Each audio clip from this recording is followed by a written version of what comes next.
All right, I'm going to cut to the chase.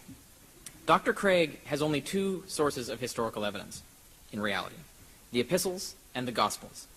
Point blank, my argument is the Gospels have no relevant value as historical sources, and the epistles don't tell us anything we can prove was unnatural. First up, the Gospels record myth, not history.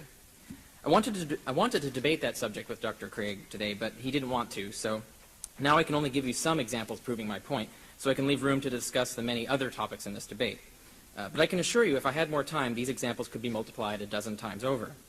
One of the clearest examples of myth-making in the Gospels is the Barabbas narrative. According to Mark, the Romans occupying Judea had a custom of releasing a prisoner every year on the Jewish holiday, whoever the Jews voted for. So Pilate asks the Jews if they want him to release Jesus Christ. And instead, the chief priests convince everyone to ask for Barabbas instead, a convicted murderer who had rebelled against Rome. Now, there is no evidence the Romans ever had such a custom of releasing just any prisoner the Jews wanted. Nor is it at all plausible the Romans certainly would not let loose a murderer and a traitor, least of all because the very people who rebelled asked them to. But Mark's story clearly copies an actual ritual the Jews performed at their temple every year at Yom Kippur. 2 goats would be selected. One would be chosen to be the scapegoat, and all the sins of Israel would be placed upon it, and it would be released into the wild, to be claimed by the devil. While the other goat would be sacrificed, and its blood would atone for the sins of all Israel. Now, as it happens, Barabbas is a fake name. In Aramaic, it means son of the father. So here we have 2 sons of the father, Barabbas and Jesus. One who carries the sins of Israel, murder and rebellion, and is released to the mob, and the other whose blood atones for the sins of all Israel. So here we have a historically unbelievable story involving a man with a fake name that nevertheless carries deep symbolic meaning. By definition, that's a myth. This story has been constructed by the author for its symbolism. It's not a historical report of anything that actually happened. Now, there are many more examples like this surveyed in the works of biblical scholars like Randall Helms and Thomas Brodie and Burton Mack and Jonathan Reed and Helmut Koester and many more.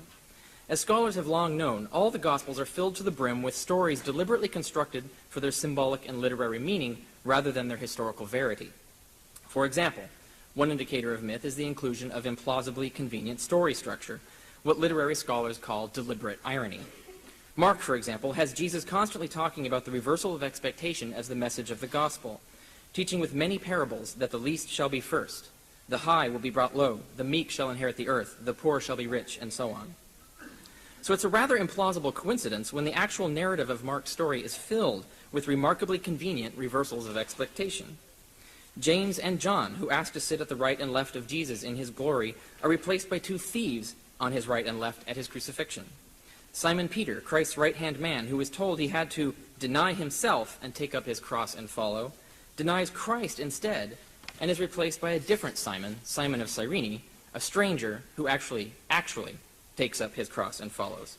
Likewise, contrary to expectation, Christ's own people, the Jews, mock their own Savior, while it is a Gentile officer of Rome who recognizes his divinity. And the male disciples abandon Jesus, while the women truly follow him and are thus the first to learn of his resurrection, proving again that the least shall be first, and on and on. Countless elements of Mark's story involve deliberately fabricated irony like this. Another indicator of myth is the construction of stories, even down to the specific details, using material from the Old Testament. It's well known, for example, that Mark constructs his crucifixion narrative using material from Psalm 22. The casting of lots for his clothes, Jesus' cry on the cross, the taunts of the crowd, all come from that psalm, often verbatim. But as I show in the empty tomb, Mark also constructed his empty tomb narrative using material from Genesis, Ecclesiastes, Chronicles, and Psalm 24 in a similar way. Another indicator of myth is the inclusion of deliberate parallels and inversions of other myths.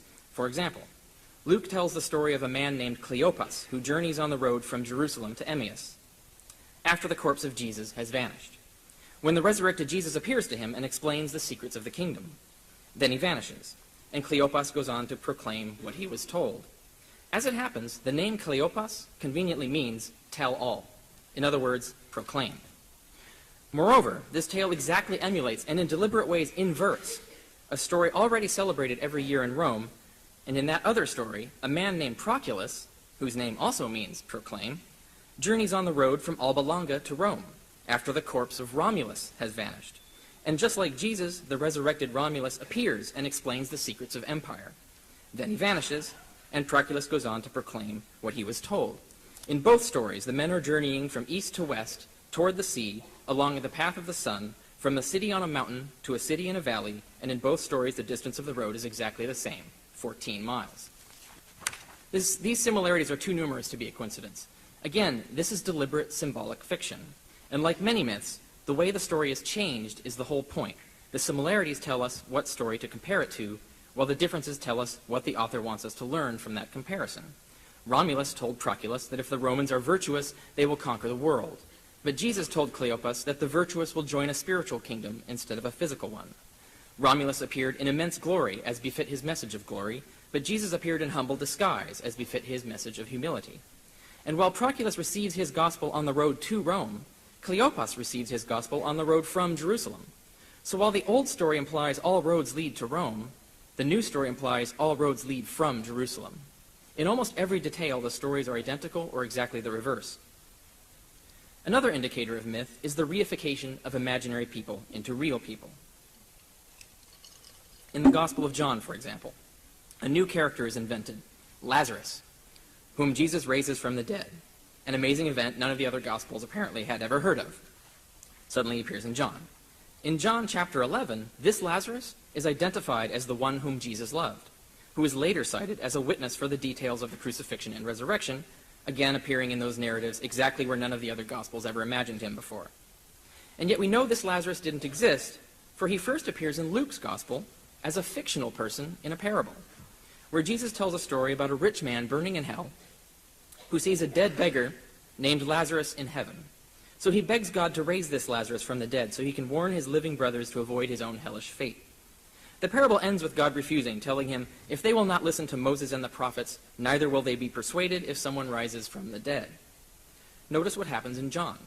He reverses the message of Luke's parable by having Jesus actually raise Lazarus from the dead, which convinces many people to turn and be saved.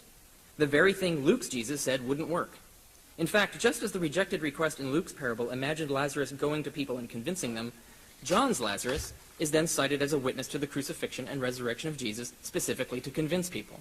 Again, what Luke's Jesus said wouldn't work.